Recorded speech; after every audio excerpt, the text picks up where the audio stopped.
Sahabat yang dicintai Allah, selama ini kita telah keliru dalam memahami siapa sebenarnya syaitan.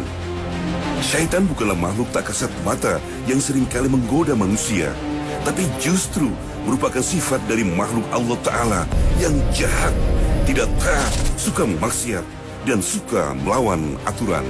A'udzubillahi minasyaitonirrajim. Ini berlaku bukan hanya ketika syaitan itu hadir, tidak, tapi ketika kita merasa ada gangguan syaitan. Apapun bentuknya, mungkin karena takut, mungkin karena was-was, maka kembalilah kepada Allah Subhanahu wa Ta'ala. Dan inilah Poros Surga.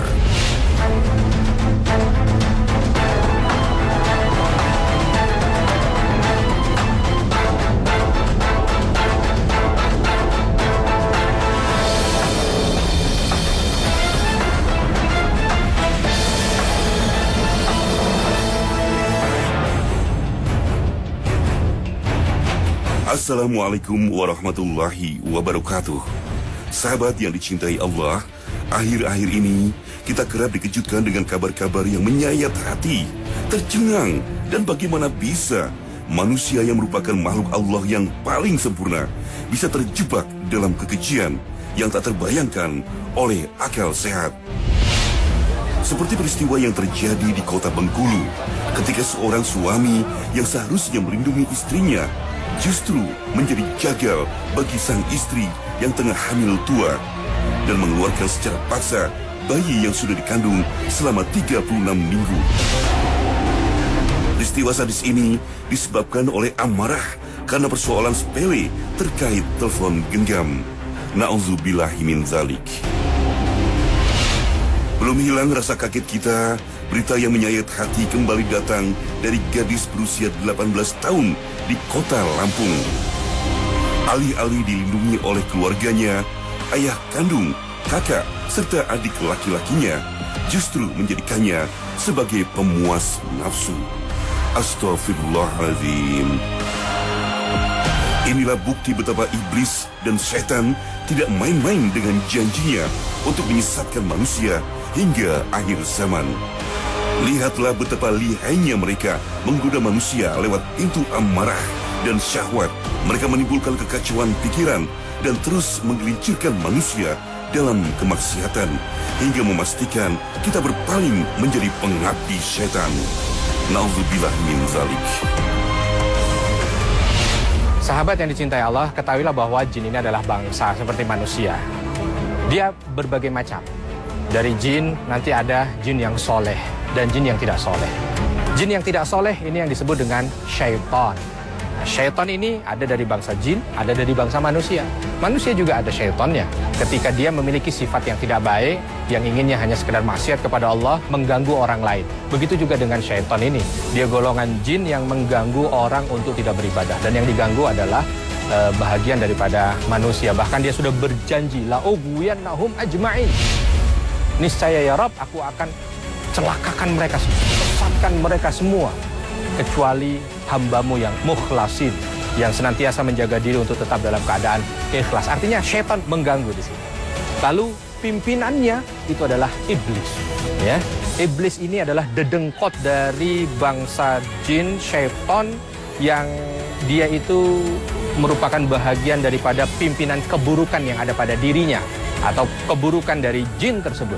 Maka dari itu kita sering sebut iblis. Iblis ini diambil dari ablasa yang artinya itu berputus asa, ya, jauh dari rahmat Allah Subhanahu wa Ta'ala. Ini bahagian iblis yang akan mengontrol semua setan-setan ini untuk mengganggu manusia. Ini yang kita harus waspadai dari gangguannya. Tapi jangan takut, sebesar apapun bentuk gangguan yang dilancarkan oleh iblis dan setan, tetap Allah Subhanahu wa Ta'ala akan memberikan kebaikan perlindungan kepada mereka yang ingin berlindung. Jin memiliki jasad dalam berbagai bentuk, sebagaimana Rasulullah Shallallahu Alaihi Wasallam bersabda. Jin terdiri dari 3 kelompok. Satu kelompok memiliki sayap dan mereka terbang di udara. Satu kelompok berbentuk ular dan satu kelompok tidak menetap dan berpindah-pindah. Manusia tidak memiliki kemampuan untuk melihat jin dalam wujud aslinya yang hakiki. Sebagaimana firman Allah Ta'ala dalam surah Al-A'raf ayat 27. Sesungguhnya ia dan pengikut-pengikutnya melihat kamu dan suatu tempat yang kamu tidak bisa melihat mereka. Terkadang, jin bisa dilihat dalam bentuk yang lain. Beberapa sahabat Rasulullah pernah melihat wujud jin, bukan dalam penampakan aslinya.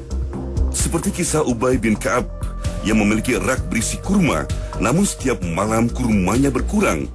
Pada suatu malam Ubay menjaganya, ia bertemu sosok makhluk binatang yang berbentuk anak manusia dan mengetahui bahwa makhluk ini adalah jin. Lalu Ubay memintanya mengulurkan tangan. Ia melihat tangannya berbulu dan mirip dengan tangan anjing. Jin tersebut menjelaskan bahwa masih ada jin yang bentuknya lebih buruk darinya. Dalam syariat Islam, jin ini sesuatu yang betul-betul diyakini adanya. Jadi jangan sampai kita salah persepsi bahwa jin itu adalah sesuatu yang tidak ada dan harus diingkari, salah. Nah, sahabat yang dicintai Allah, berkaitan dengan masalah jin ini, kalau kita lihat dari apa yang disampaikan oleh Allah Subhanahu wa taala dalam surah Al-Hijr, Allah Subhanahu wa taala menyampaikan bahwa wal jan khalaqnahu min qabl, bahwa jin ini diciptakan oleh Allah Subhanahu wa taala sebelum manusia dan diciptakan min naris samum, dari api yang begitu panasnya. Bagaimana kehidupan jin?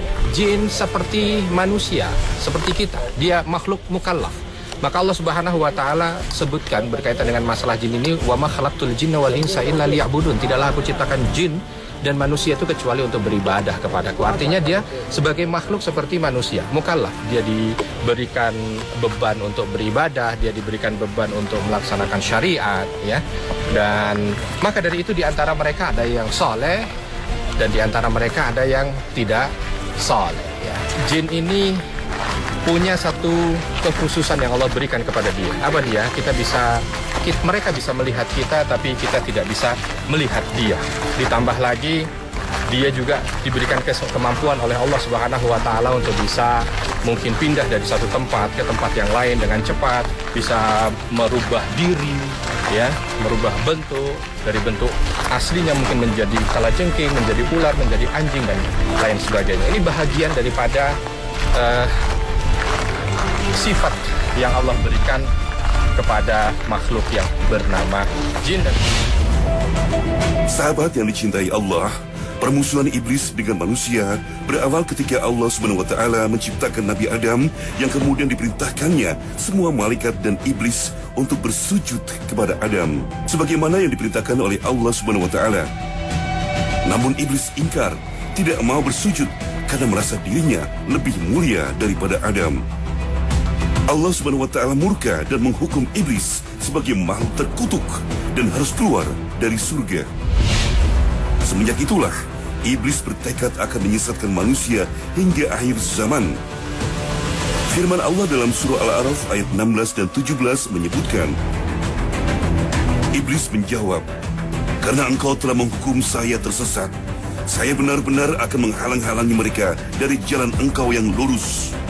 Kemudian saya akan mendatangi mereka dari muka dan dari belakang mereka, dan dari kanan dan dari kiri mereka. Dan engkau tidak akan mendapati kebanyakan mereka bersyukur atau taat. Ya, tak hanya lewat satu pintu, syaitan di bawah pimpinan iblis akan melakukan bermacam cara untuk menjadikan manusia sebagai pengikut mereka hingga akhir zaman. Kemampuan jin untuk mengubah wujudnya memberikan ia kekuatan untuk mengganggu manusia. Terhitung ada 5 tempat yang bisa menjadi masuknya jin atau setan dalam tubuh kita, seperti yang disabdakan Rasulullah. Pertama, melalui aliran darah. Sesungguhnya setan itu berjalan dalam tubuh anak Adam melalui peredaran darah dalam tubuhnya. Hadis riwayat Muslim. Jin juga mampu masuk ke dalam tubuh manusia melalui lubang mulut ketika kita menguap tanpa menutupnya, juga melalui kuku tangan dan kuku kaki yang panjang. Potonglah kuku-kukumu, sesungguhnya setan mengikat melalui kuku yang panjang. Hadis riwayat Ahmad. Selain itu, setan juga suka menginap di lubang hidung manusia.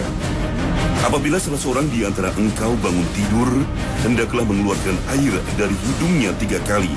karena setan itu menginap di batang hidungnya. Hadis riwayat Muslim. Dan yang terakhir adalah lubang telinga manusia. Sebagaimana diceritakan dalam hadis riwayat Muslim bahwa ada seorang laki-laki yang selalu tidur sampai pagi tanpa mengerjakan sholat malam. Lalu beliau bersabda, setan telah kencing di telinganya. Oleh karena itu, berbagai tindakan penjagaan wajib seorang muslim lakukan agar terhindar dari gangguan jin.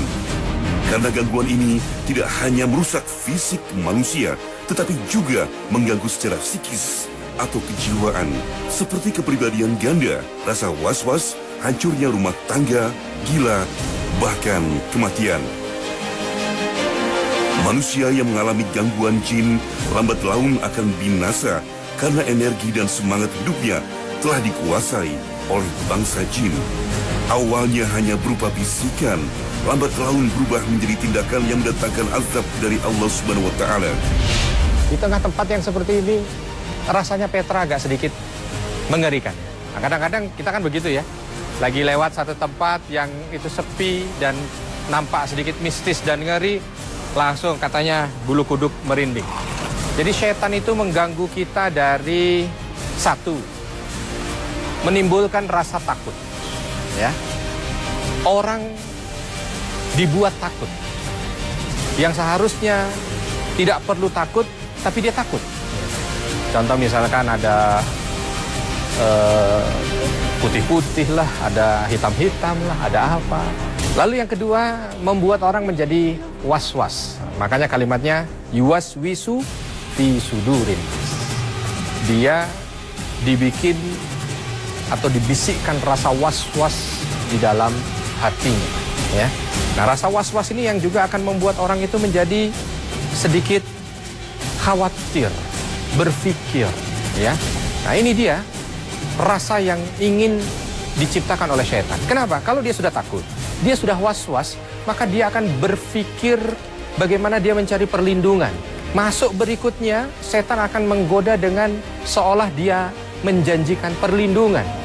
Sehingga akhirnya apa? Orang-orang mencari perlindungan selain kepada Allah Subhanahu wa Ta'ala. Ya, padahal kita sama-sama tahu al-wali huwallah, yang memberikan perwalian, perlindungan itu adalah Allah. La haula wala quwata illa billah, dan tidak ada daya dan upaya serta kekuatan kecuali hanya dari Allah Subhanahu wa Ta'ala. Ini yang harusnya ada, tapi setan menginginkan agar kita tidak seperti itu, ya. Akhirnya orang terjebak. Datanglah ke dukun, mengikutilah aturan apa yang diberikan oleh syaitan, dan lain sebagainya. Sahabat yang dicintai Allah, meyakini kehadiran makhluk gaib ciptaan Allah Subhanahu wa Ta'ala seperti jin dan iblis hendaknya menjadi sarana manusia untuk meningkatkan keimanan dan wujud ketakwaan. Karena iman adalah segalanya. Imanlah yang akan menjadi benteng dari segala bentuk perangkap setan. Namun, apabila kita mengingkarinya, setan akan menyeret kita ke neraka.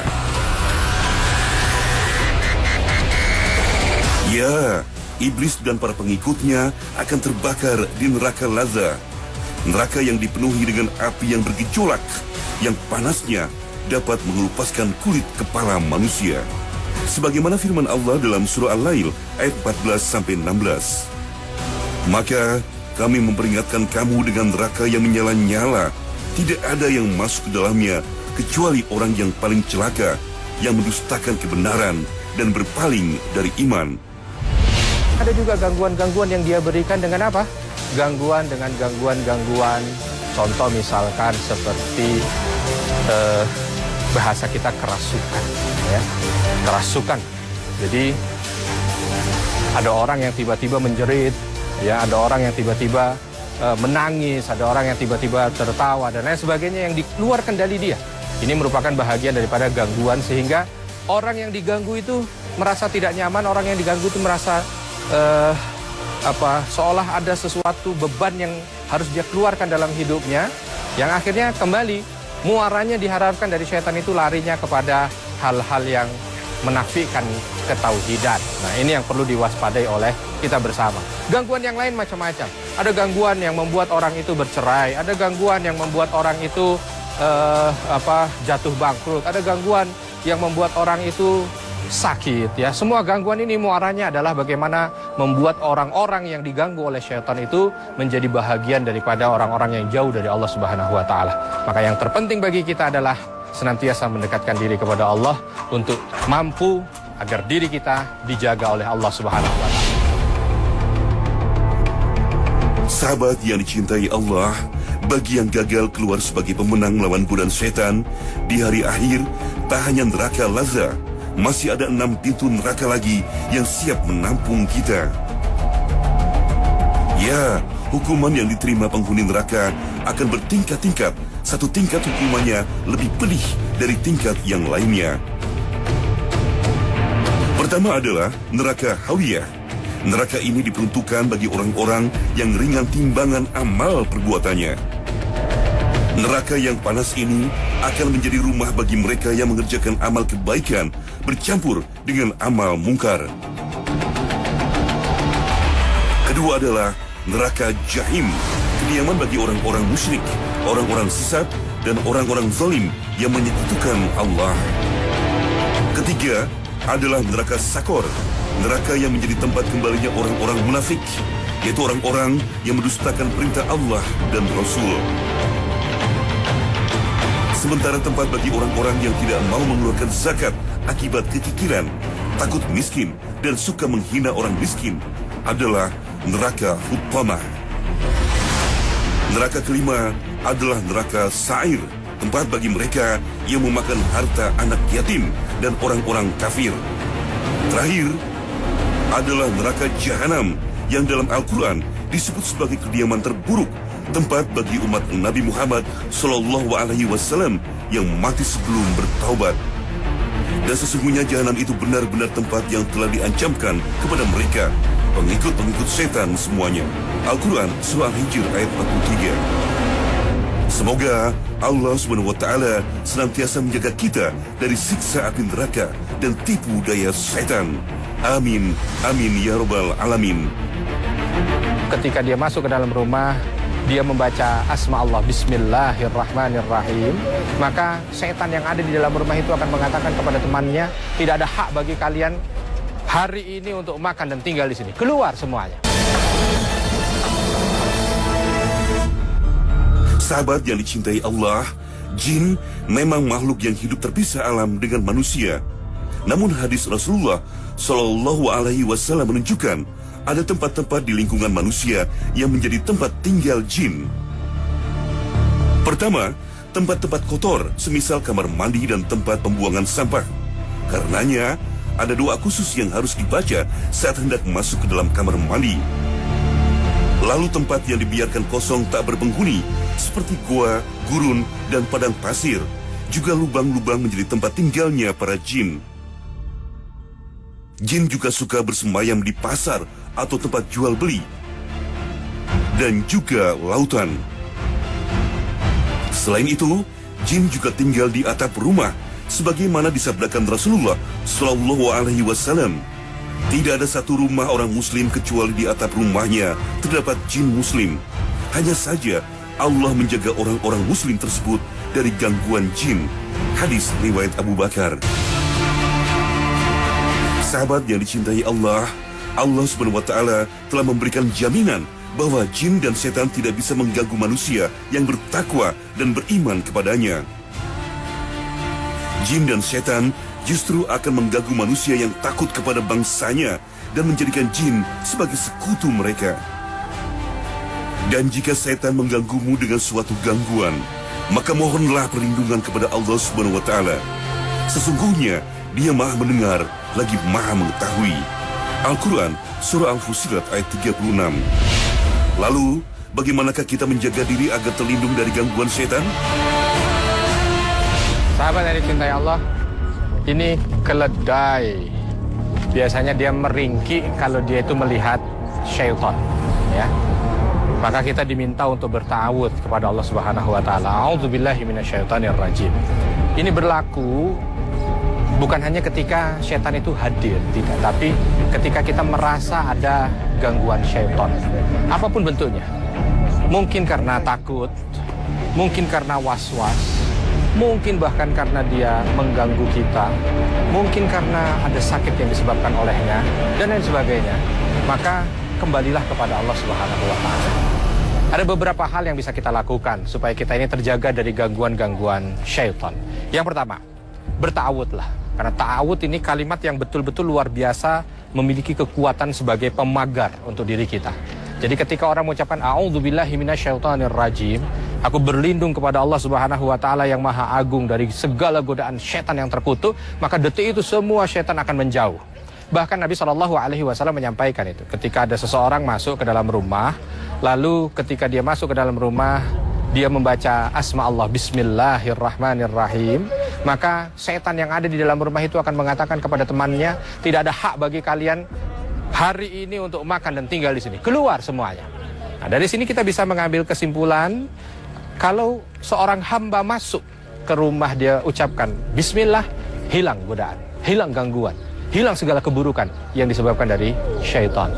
Nah, ini bisa diimplementasikan untuk semuanya, bukan hanya sekedar masuk ke dalam rumah saja, tidak, tapi apapun bentuknya, ya. Mungkin kita rasa ada hal-hal yang tidak baik, entah kita merasa was-was, takut, atau bahkan mungkin ada gangguan yang datang kepada kita, ucapkan kalimat ini. Godaan setan tidak hanya datang dari golongan jin, namun juga datang dari golongan manusia. Inilah perangkap setan yang lebih sulit ditangkal. Tidak dapat diusir dengan hanya membaca ta'awuz, surah Al-Ikhlas, atau membaca ayat kursi.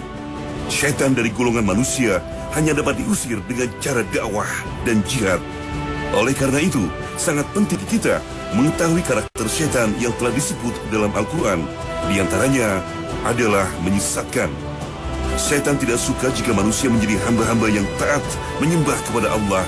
Mereka menggoda manusia dengan berbagai upaya agar hamba-hambanya tidak lagi menyembah Allah atau menghalangi manusia supaya tidak menyembah kepada Allah Subhanahu wa Ta'ala. Firman Allah dalam surah An-Nisa ayat 117, yang mereka sembah selain Allah itu tidak lain hanyalah berhala, dan dengan menyembah berhala itu mereka tidak lain hanyalah menyembah setan yang durhaka. Karakter setan yang lainnya adalah menipu.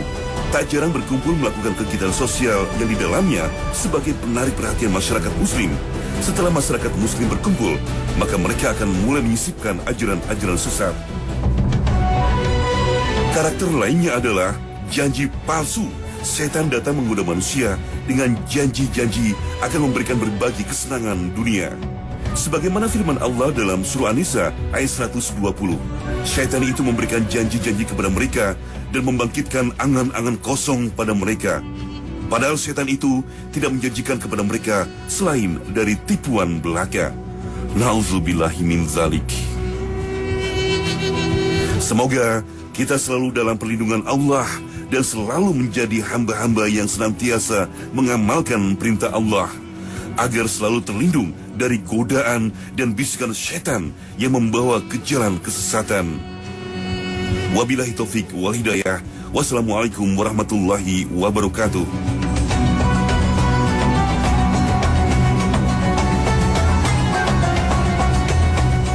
Saatnya para surga berbagi hadiah. Pertanyaannya, dari mana sajakah setan bisa masuk ke dalam tubuh manusia? Tulis jawabannya di kolom komentar Instagram @porosurga. 2 jawaban terbaik akan mendapatkan hadiah menarik.